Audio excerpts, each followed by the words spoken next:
Greetings to the New Testament Writings in Context students here at Lagrange College. This is your instructor coming to you one last time. Dr. Larry Asplund greeting you from St. Augustine, Florida. Those of you who are up in Lagrange, which I think is probably most all of you, have had a lot of rain this spring.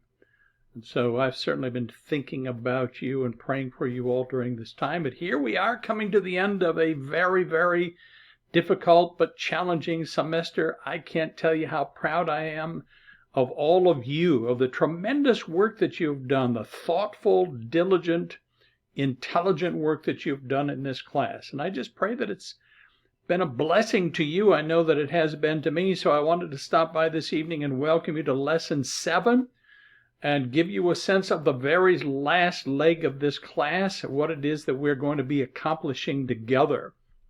The Lesson 7 theme is the Johannine traditions, the writings of John, which of course are the Gospel of John, the three letters of John, and finally the book of Revelation. So John probably wrote last of the New Testament writers toward the end of the first century in his extreme old age.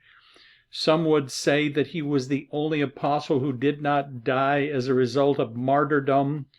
The book of Revelation was maybe the first book that he wrote while in exile on the Isle of Patmos. So very interesting, of course, character in the New Testament, and his perspective is unique.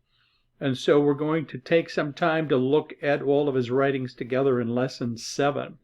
So the Lesson 7 learning objectives, number 1 is to gain an understanding of the unique perspective presented by the writings of John. Number 2, to think critically about the role of the book of Revelation at the end of the first century and its place in the New Testament canon.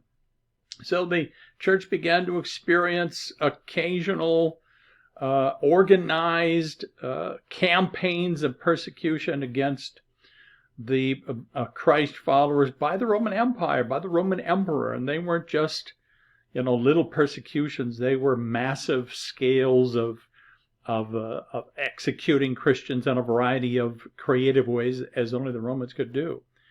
And one occurred in the middle of the 7th decade, but then toward the end, in the last decade of the first century, another great wave of persecution. And some would say that it was in that one that John was given his apocalypse, his vision.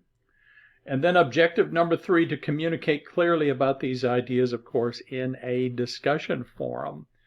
So in terms of the assignment schedule, week 1, of course, we will be finishing our reading by the text from Johnson, chapters 25, 26, and the epilogue.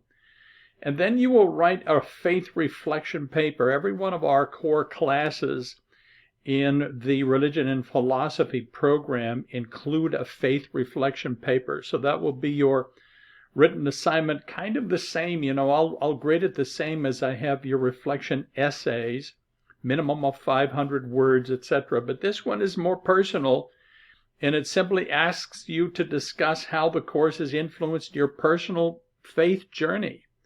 And be honest. It's really important for you to have a moment to think about, okay, what have I really, have I grown as a person? Has it benefited me in some personal kind of way, especially as it pertains to your personal faith journey? And then the week 2 assignment schedule.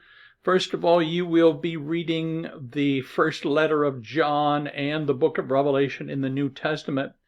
And then engage in a discussion, very, very interesting discussion. And here is the discussion prompt for week 2. Think about the book of Revelation as a writing intended to encourage persecuted believers at the end of the first century.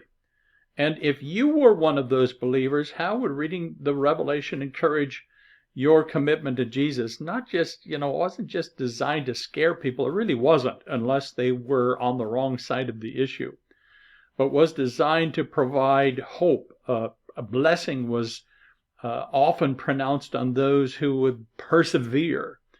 And so it was designed to give strength and a vision of the big picture and of how it's all going to end, etc. So, there are a couple of scary chapters in there, but that you will discover that those chapters contain, well, pictures of judgment on those who actively hate God.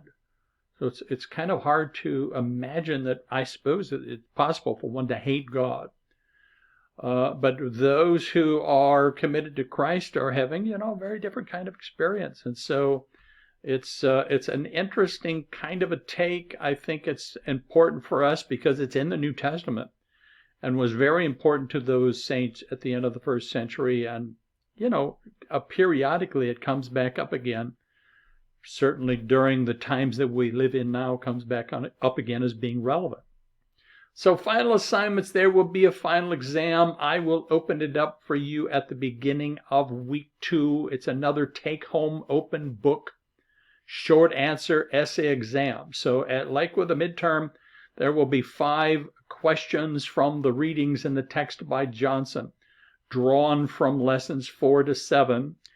And you will need to demonstrate comprehension, not just quote, key passages from Johnson, but show that you really do understand that the ideas that are involved, you've processed them. And so that will be take home. I will make that document available to you, the exam document, at the beginning of week 2, and then you'll have all of week 2 to complete it.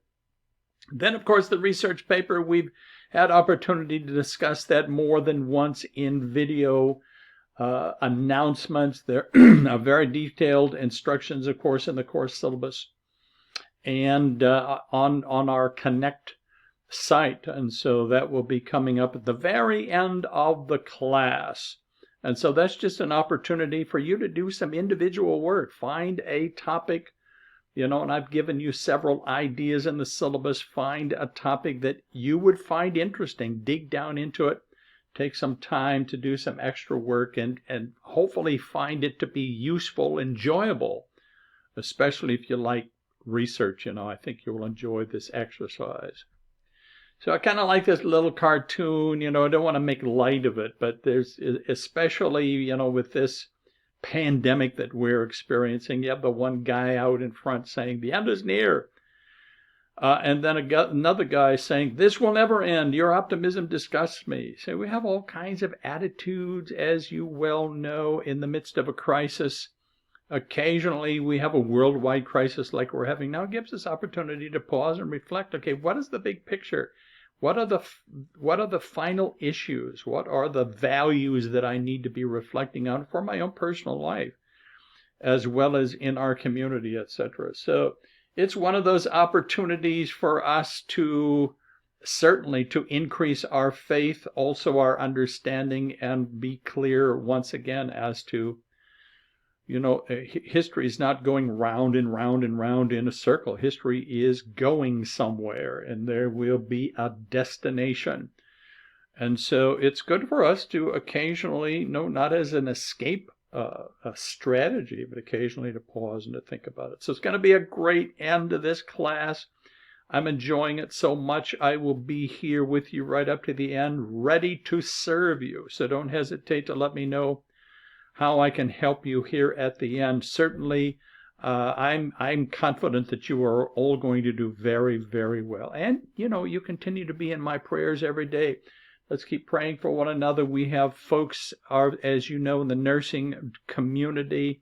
We have medical professionals. We've had folks who have lost their job in our class. And, of course, so many ended up having to leave their dorm room, etc.